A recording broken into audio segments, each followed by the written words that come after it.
Hi, my name is Matthew Pejkovic of matsmoviereviews.net, and this is my review of Sanctum.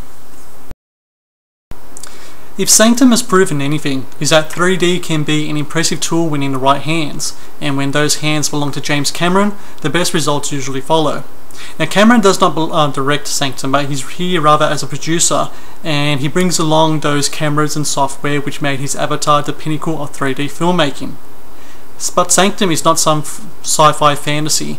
It is a grisly thriller of survival, inspired by the true-life experiences of writer-producer Andrew White, who back in 1989 barely survived an underwater expedition back in his days as a cave diver.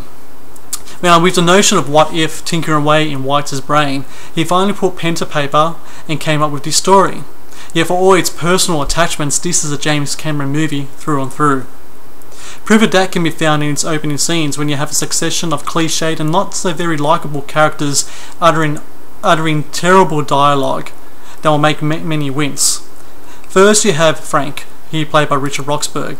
He's a tough-as-nails cave diver who is leading an expedition into an unexplored cave system in Papua New Guinea.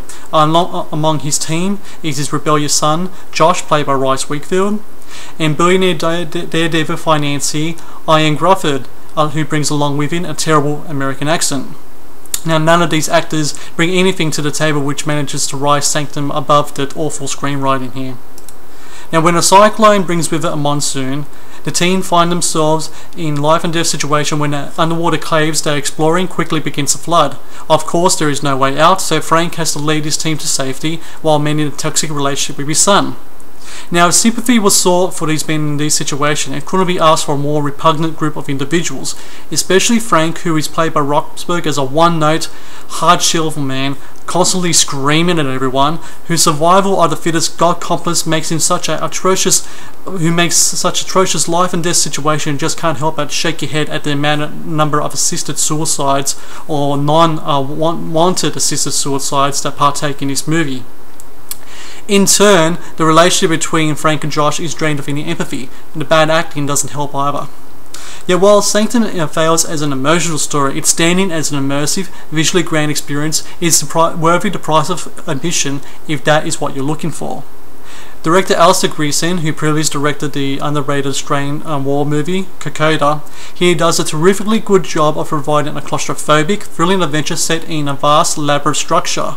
Most impressive is its use of 3D, where most filmmakers opt for the whiz-bang route. I'm sure other filmmakers would have had rocks flying towards the screen in this movie.